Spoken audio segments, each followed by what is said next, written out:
We are back in the Book of Lamentations again this week. We did not get very far last week, um, but Judah has been led away into captivity, and we're going to pick back up in Lamentations chapter 1, verse 3 today. See if we can get through today. We don't have that many slides, but there are several interesting cross references we have. So we're going to pick up here in verse 3, talking about the consequences. And this first section is contrasting the way it was, the way it should be in Jerusalem, versus the way it actually is after they have been led away into captivity. Judah has been led into captivity, oppressed with cruel slavery. Oppressed, forced servitude.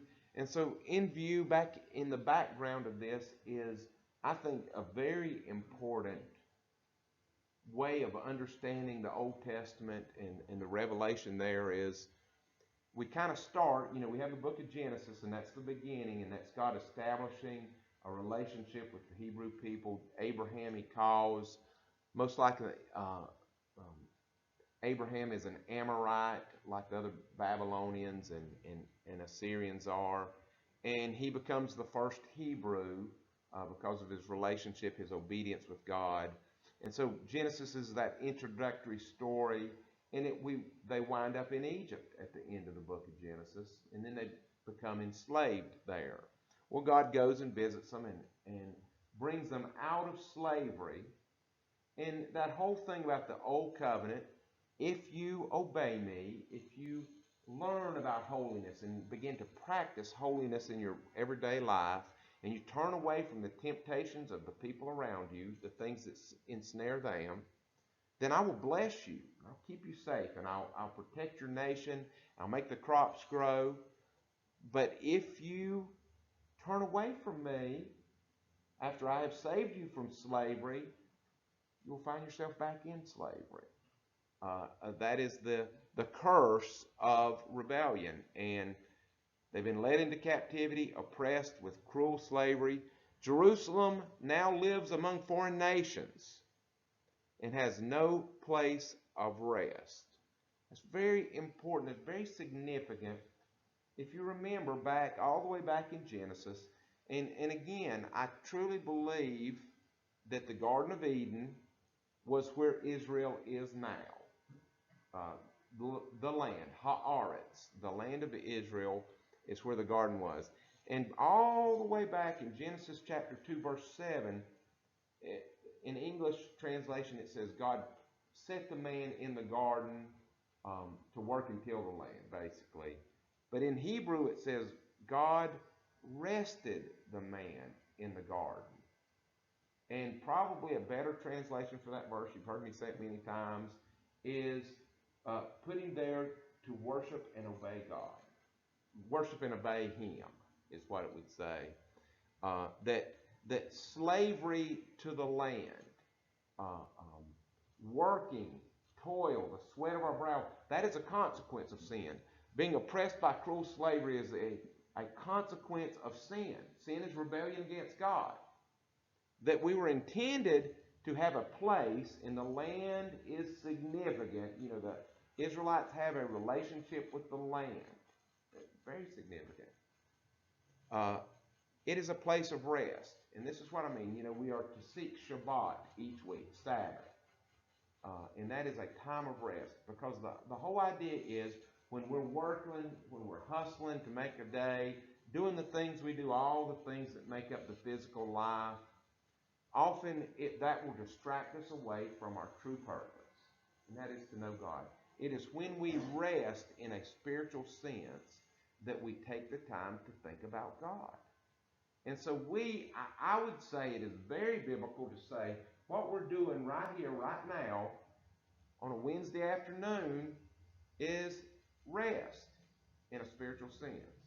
We are slowing down a minute from the stuff we do, the stuff we need to do. It's not bad stuff. And we're stopping for a minute to contemplate Scripture. You know what we're doing? We're studying a book that is several thousand years old. We're resting and listening for God to speak to us. And so all this is very significant. They've been oppressed. They're back in the way they started in slavery when they rebelled against God, when they left the land, when they were cast out of the garden. They are living among foreign nations. And what I would read there is among people who don't love God. Not nationality or race, it is spiritual. You are living out among people who don't seek relationship with God. No place of rest. Now, where is the land? For Israel, for an Israelite, for a Jew, the land is Israel. Where is the land for us? Where is the place of rest for us? Are we required to make a pilgrimage to Israel so we can walk with God?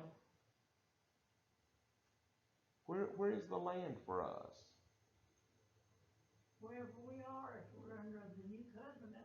Yeah, in the new covenant, I would say maybe Jesus is the land. And Jesus dwells in our heart. Our heart is what I was looking for.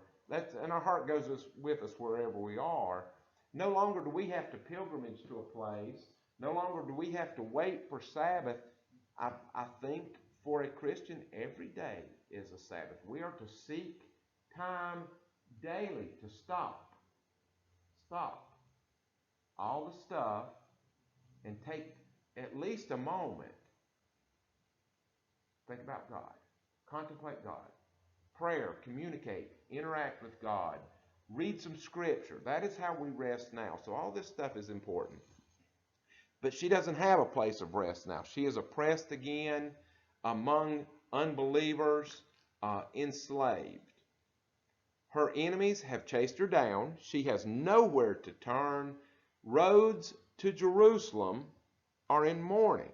So as opposed to Jerusalem was a busy, busy place before this, and constantly they would have festivals, and people would come there from everywhere to go to the temple and to be there for the feast days and the festivals. And so the author of Lamentations is looking at Jerusalem, and the roads are in mourning. The crowds no longer come to celebrate the festivals. City gates are silent. City gates, the big gates, we've looked at them a couple times in reference to the military fortifications, but a city gate was a very busy place. It was a place to go and socialize. People would stand there. They also held court there in the city gates. And so people would go there and make a case. If they had a case against a neighbor or whatever, they would make their case at the city gate. The elders would sit and listen to the court cases and make judgments about them. Now they're silent. Priests groan rather than leading festivals. They are sighing and groaning. Young women cry, how bitter her fate. How bitter is Jerusalem's fate. So there are curses because of their rebellion.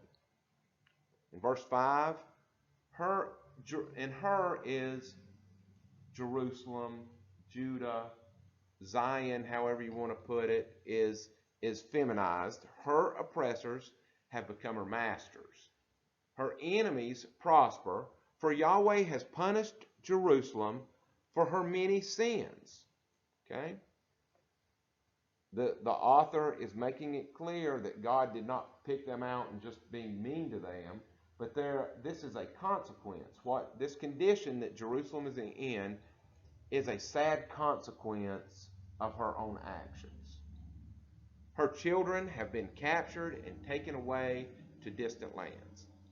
All of the majesty of beautiful Zion has been stripped away. We'll look in the next couple slides at what they mean by Zion. We hear that term a lot.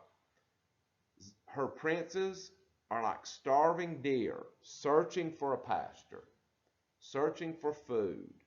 They're too weak to run from pursuing enemies. So imagine feeble deer, so weak that they don't run when somebody comes hunting them, and they just stand and wait for lack of energy, wait for whatever happens. So talking about Zion, originally it referred to the hill in Jerusalem on which the city of David was built. And I'll show you the city of David is it ends kind of in a triangle. It's just one little section of, by the time of Jesus, it was just one little section of the city. I'll show you a view from above in a moment. Later, with the temple's construction on Mount Moriah is where Abraham met Melchizedek on his way back, on his journey back from rescuing Lot. And that is the hill above the city of David where the temple was built later. And the arcs transfer from the city of David up to the temple, the hill on which the temple stood, we call it the Temple Mount now, became called Mount Zion. Mount Zion. The name later applied to the entire city of Jerusalem. So Jerusalem became Zion, including the western hill on which it later expanded. So if you're imagining the city of David and the Temple Mount, the city got a lot larger. They expanded out to the west. And again, I'll show you that in a moment. Zion often associated with God's dwelling place, whether in the temple proper or in the city in general. In verses 4 through 6 emphasizes the religious desolation after the temple and its sacrifice and feast, all of which symbolize God being present among the people, were destroyed. So as I said, what had been a busy city with all these sacrifices, all these festivals, now is desolate. Nobody's going in or out. So there is Jerusalem. This part down here is the city of David. That was the original city. That was called Jebus, and David conquered it when he became, very early on, when he became king of Israel. You can't really see it. You see that rectangle above that circle. That's the Temple Mount. And that's Moriah that they were talking about, Mount Moriah right there. Right above it, you can see that blue. That is the Pool of Bethesda. Somewhere up there, there was a tunnel. And that tunnel, David went down in the tunnel into a cave where there was a spring that went down underneath, and he came out, if I understand right, and my memory might be off a little bit, but he came out somewhere around the Pool of Siloam, which is down near the very tip of the city of David, down at the bottom. And that's how he took the city of Jebus. It was a very strong fort, but he took it by taking his men and sneaking through that cave and coming up inside the walls of the thing. So that's Mount Moriah. But as it said, eventually the whole city became called Zion. And so if I understand it right, and again, it's not something that I have read recently, it's what I have in the back of my brain, a Zionist is a person that was in favor of the Jews returning to Jerusalem and having control of Jerusalem. And I think also it might refer to a person that believed, right now, all that's left of the Temple Mount would be the west wall. So that rectangle that I have circled there in purple with Moriah, on the left side is the west wall. And that is all that's left of the Temple Mount, the ancient Temple Mount. And what's on top of that mount now is the Dome of the Rock, a Muslim mosque. Because the Muslims believe that Muhammad, their prophet, went to Jerusalem, and he was on the Temple Mount, and he rode on a fiery horse up into heaven. So that is called the third holiest site in Islam. I know Mecca would be the first one. I don't know what the second one is. But it is significant. So there is a Muslim temple there, a mosque on top of it. And in a radical form, a Zionist is a person that believes Israel should go and take bulldozers, push that mosque down, and start building a temple. And you know what's going to happen when that happens. It's going to be what we're seeing right now in Israel will be child's play to what we will see when they start pushing that down. Now, what is interesting with this current situation is a week or two or three ago, Sarah and I saw something on YouTube that talked about um, in the Knesset, which is their Congress in Israel, somebody had actually made a motion to push the Dome of the Rock down and build a temple on the Temple Mount. And so it just made me, Sarah speculated in the last couple days, she wondered if that had really moved up the timetable on this attack, that it would be said out loud. They said 20 years ago, nobody would ever dream of suggesting that publicly, out loud. Everybody thought it. Everybody in Jerusalem thinks they need to push down that mosque and build a temple back. Nobody says it out loud. And it was said out loud, so that was just our personal speculation. So that would be a Zionist in an extreme form, a person that wants the temple rebuilt, and with whatever the consequences. Now, the book of Revelation says that the temple will be rebuilt at the end of time. Whenever that happens, the temple will be rebuilt. When the Antichrist comes, he will initially be very pro-Israel, and they will begin redoing the temple sacrifices, the daily sacrifices at the temple, the rebuilt temple. And then after 3.5 years, abruptly, the Antichrist will put an end to the temple sacrifices, and that'll usher in the Great Tribulation. So all that is fascinating stuff, but that's what it's talking about when it refers to Zion. Any questions or comments about that? Okay.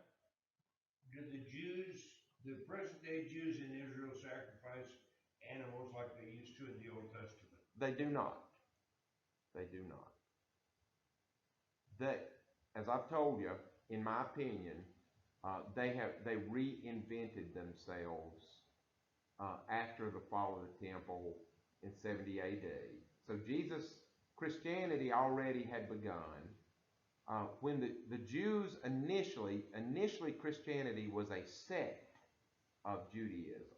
It was a messianic sect. It was, basically Jewish believers that the Messiah had come and he was Jesus. And, most Jews did not like that a bit. Paul included, and he was named after his ancestor. He was a Benjamite. His name was Saul. Paul is just the Greek version of that name, but he did not like them a bit saying that Jesus was the Messiah. And he was persecuting and tracking them down. So while the Jews had the upper hand and Christianity was just a small sect of Judaism, the Jews persecuted the Christians, the early Christians. Christianity began to spread to the Gentiles, and as the Romans began to disperse the Jews, Christianity followed Judaism as Judaism went throughout the world. And so very much at the beginning, Christianity was very connected to Judaism, though Judaism kind of picked on it.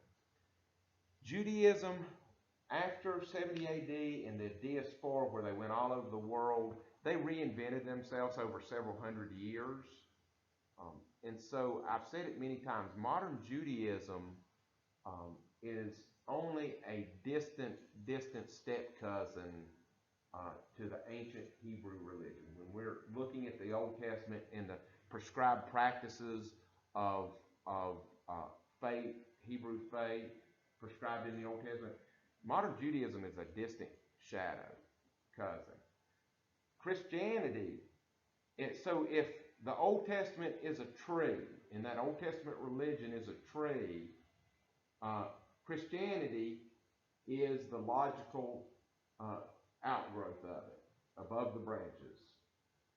Judaism is an acorn that dropped and rolled down the hill, and it has a little plant somewhere down the hill um, that maybe was an acorn that came from the tree, God's plan, but it's not the same tree. Um, it modern Judaism, the religion, Jewish religion, in my opinion, this is observation from reading the Old Testament, uh, uh, learning things. The more I learn about modern Judaism, the less like the Hebrew ancient Old Testament it is. And so these are, I'm not giving you fact, I'm giving you my opinion. That's very important to say. But Christianity is much closer uh, to keeping the Old Testament prescriptions than modern Judaism does. Now, I've heard that there are in New York City, there are a group of Jews, like 100 people that come together somewhere, and they have chickens, and they snap the heads off chickens to fulfill the blood sacrifice once a year, kind of a festival they do. But by and large, they have abandoned the sacrificial system. And we keep the sacrificial system. When I teach my class in Old Testament, I do a simulation of Leviticus 16, the Day of Atonement, and just every element um, to me points to the cross. Every single element in that Day of Atonement, and the blood sacrifice, and the transfer, and the cleansing, and all of that, all those things came together on the cross and were fulfilled. And Judaism has just abandoned them. That modern Judaism holds the Torah in very high, they have a very high view of the Torah, the Pentateuch, but they've taken it beyond what the Old Testament told them to do, um, because that's transferable. Their religion is very Jerusalem temple based, and when the temple was gone, they came up with a different plan. So that's my 2 cents. Thank you. No animal sacrifice. So in verse 7, they are remembering the former glory of Jerusalem in the midst of her sadness and wandering. Jerusalem remembers her ancient splendor. But now she has fallen to her enemy, and there is no one to help her. Her enemy struck her down and laughed as she fell. Why did Jerusalem and Judah fall like this?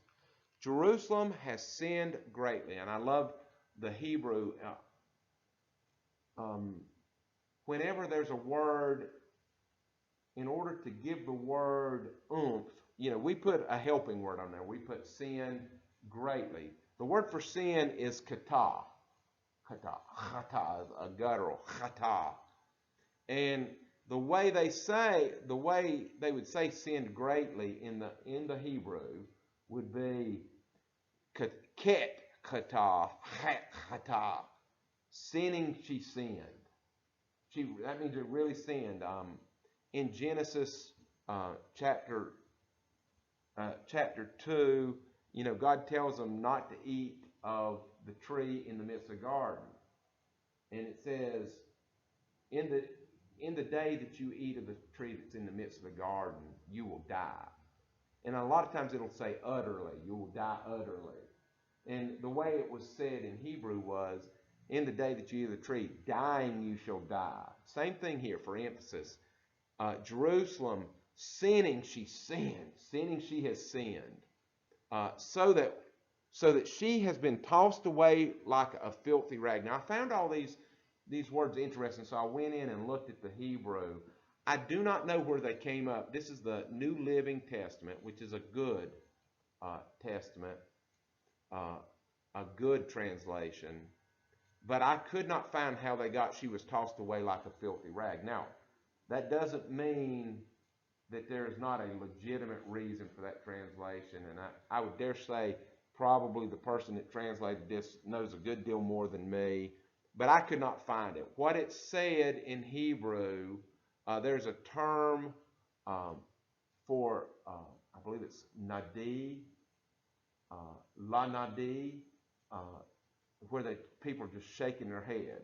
It means to shake your head. And so for the shaking of the head she has become. So people look on Israel and just sinning she sinned, when people look at her, they just shake their head.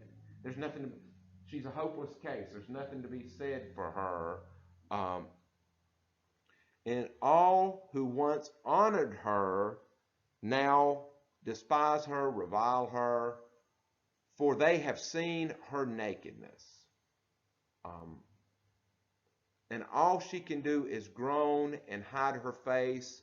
And that hide her face is a term that says she returns her back.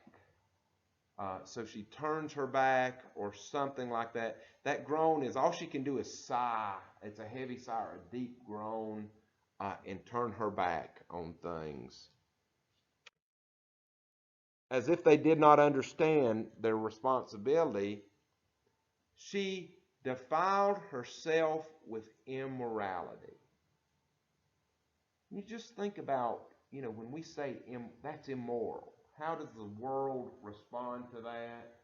And their response often is, anything fun, the Bible tells us not to do. And the Bible just, no, don't do that, don't do that, don't do that. And I think this really gives a good statement, a true statement about immorality. When we act immorally, we defile ourselves. We lose a healthy understanding and appreciation for life. And we do things that put us in danger. Rather than have a healthy understanding of why we're here, we lose perspective. We become confused when we're immoral and unhealthy. Life begins to be dangerous for us.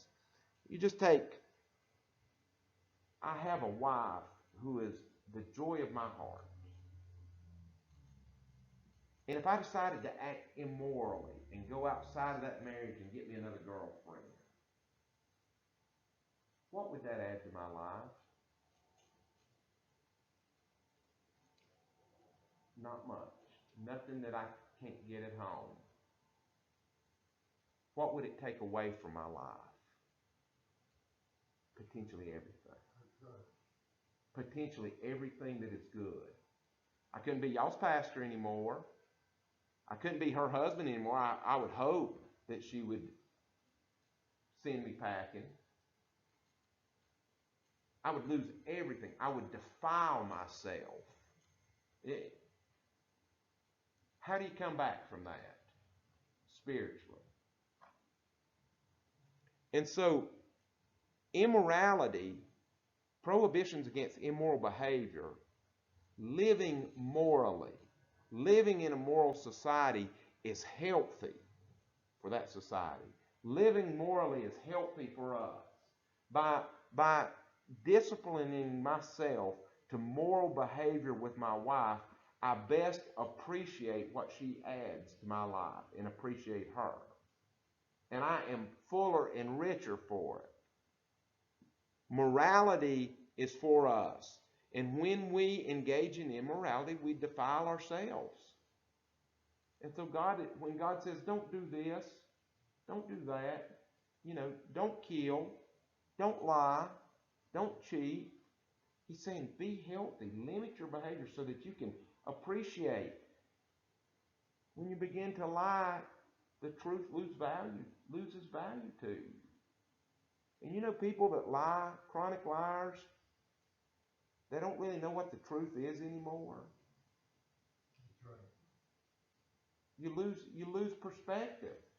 You lose significance. Anything significant and value, when you begin immoral behavior, begins to lose significance. She gave no thought to her future. And isn't that the nature of immorality? It is trading the future for right now, for the next few minutes, the next 5 minutes. And you've heard me say before, when I was a pastor out in the desert of California, Southern California, and those people live such fractured life. It was the same way in New York City when I worked with homeless people.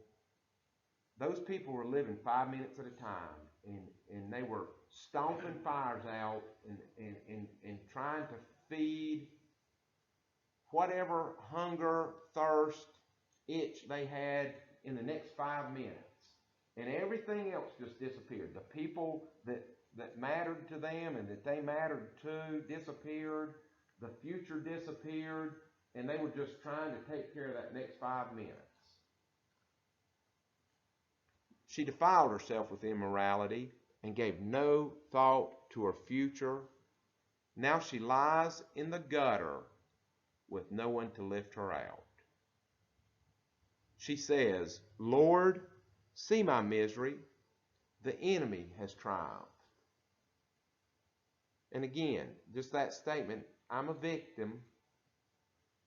I'm a victim. No owning her immorality. This is what Ezekiel said. Now, Ezekiel was contemporary with the Book of Lamentations. This is a good verse. I have seen this verse before, but I had forgotten it. I need to put this verse in my pocket. I really like it. Ezekiel chapter 18, verse 4. Behold, this is God talking, all souls are mine. I gave you the soul. I made your soul. I breathed my breath into the dust. You became a living being. Your soul is unique to you. It belongs to me. By default, you are created. You have life. You have breath so that you can interact with me. The soul of the Father as well as the soul of the Son is mine. And what happens when it rebels? The soul who sins will die. Eternal death. Not right away, in His mercy. God gives you 70, 80, 90 years for most people to seek Him out. And but you are only prolonging your death if you do not seek Him out. I use the analogy, you've heard me say it before. It's like the astronaut in the spacesuit. You know, one in space, and he has a hose in the top of his helmet that goes back to the mothership, and he starts getting agitated. He says, I have to go wherever the mothership wants. I'm not free. I can't really experience space as long as I'm tied to the mothership and it takes me where it wants me to go. I want to be free. So he reaches up and he cuts that hose. And is he free? He just committed suicide.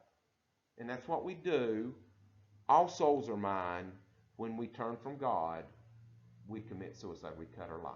We cut our breath. Now, probably that guy in the spacesuit has, 4 or 5 minutes before he dies? That's our life here on earth. Compared to eternity, just a few minutes. We have a few minutes. It says in the New Testament, for the wage of sin is death. It goes on to say, but the free gift of God is eternal life through Christ Jesus, His Son. But that's New Testament, so I didn't include that last part.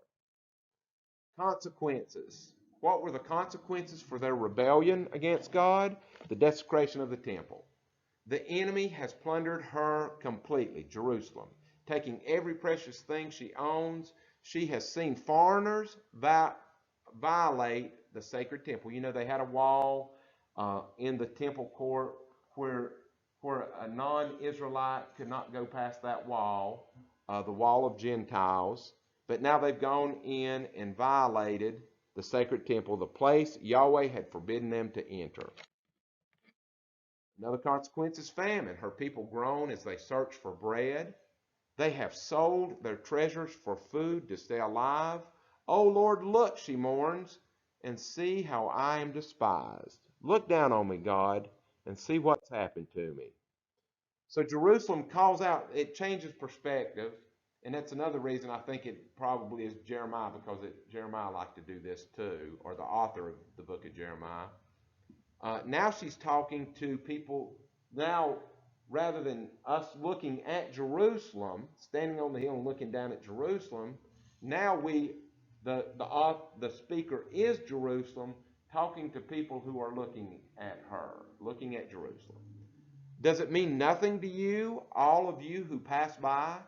Look around and see if there's any suffering anywhere like mine, which Yahweh brought on me when he erupted in fierce anger.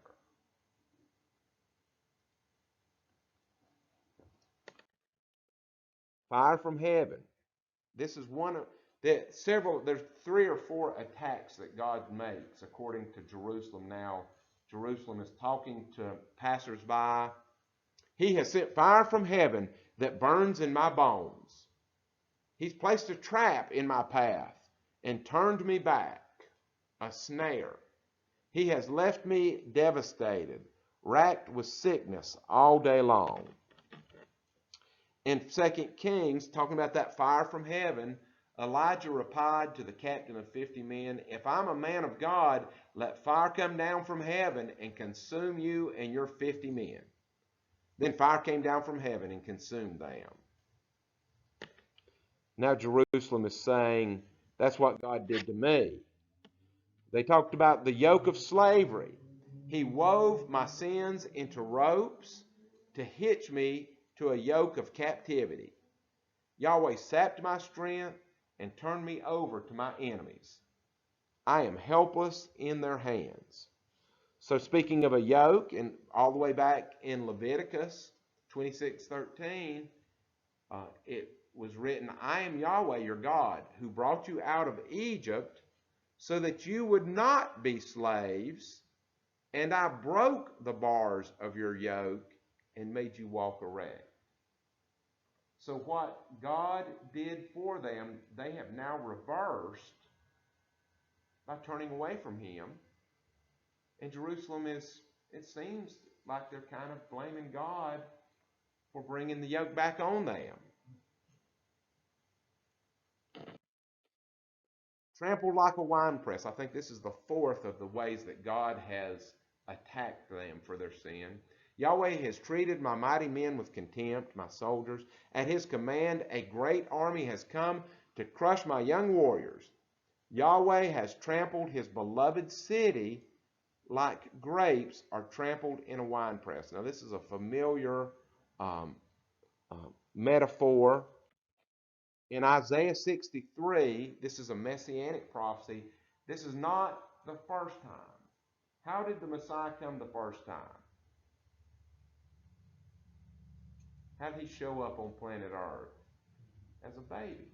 You don't get more gentle than a baby. And all the images are of Jesus knocking. Isaiah 63 is an image of the next time that Jesus comes back. Who is this who comes, marching in the greatness of his strength? Why is your apparel red and your garments like one who treads the winepress? This person, this Messiah answers, I have trodden the wine trough in my anger and trampled them with my wrath, and their lifeblood is sprinkled on my garments. And I stained all my raiment, all my clothing. For the day of vengeance was in my heart. My year of redemption has come, and I poured out their lifeblood on earth. All right, that's the second advent. Jesus comes back as a warrior when he returns, and he is dealing with sin and rebellion. By the way, this is much more. This is what the Jews wanted the first time the Messiah came. But we're in the period of grace. We're in the period where Jesus came as a baby and is calling people gently to him, and he is knocking, saying, make the choice. When he comes back, he's going to be the warrior king, the ancient warrior king. Lamentations 1:16. For all these things, this is Jerusalem. For all these things I weep, tears flow down my cheeks. No one is here to comfort me. Any who might encourage me are far away. My children have no future, for the enemy has conquered us. Jerusalem reaches out for help. No one comforts her. Regarding his people Israel, Yahweh has said, let their neighbors be their enemies. Let them be thrown away like a filthy rag. And I didn't look at that second one. Most likely it says let them, in Hebrew, let them turn their heads, shake their heads. But I could be wrong. Lamentations 1:18, Yahweh is right, Jerusalem says, for I rebelled against him. So here Jerusalem is taking ownership. Listen, people everywhere, look upon my anguish and despair. All right, this is one of the big purposes of the Bible. We read the Bible so we don't repeat the mistakes of Jerusalem. For my sons and daughters have been taken captive to distant lands. I begged my allies for help, but they betrayed me. Don't put your faith in humans. Put your faith in God. Sooner or later, your allies will fail you. My priests and leaders starved to death in the city, even as they searched for food to save their lives. In Ezekiel 33:11, say to them, as I live, declares the Lord God, I take no pleasure in the death of the wicked, but rather that the wicked would turn from his way and live. Turn back all your evil ways. Why then will you die, O house of Israel? God wants Israel to take, and all people of faith, to take responsibility for their sin, and then do what? To repent, to turn back. Christ turned to God. In verse 20, Lord, see my anguish. My heart is broken, my soul despairs, for I have rebelled against you. In the streets, the sword kills, and at home, there is only death. No one listened. Others heard my groans, but no one turned to comfort me. When my enemies heard about my troubles, they were happy to see what you had done. Oh, bring about the day you promised, when they will suffer as I have suffered. So a little vengeful prayer there. Punish them as well as me. Look at all their evil deeds, Lord. Punish them as you have punished me for all my sins. My groans are many, and I am sick at heart. And that prayer will always be answered. One thing you can remember, one constant, there are many constants, but one constant always with God, God is just. Nobody is going to get a better deal than somebody else. Always, every sin will have to be paid for. And everyone who sins, nobody who sins will get a pass into glory. And so that last little bit is a little bit vengeful on one hand, but it points to God's justice, which you can take to the bank. So that ends chapter 1 of Lamentations. Good place to stop. We'll pick up in chapter 2 next week. Any questions or comments about that? A lot of different interesting things in that. All right, well, let's stop there and say a prayer and be dismissed.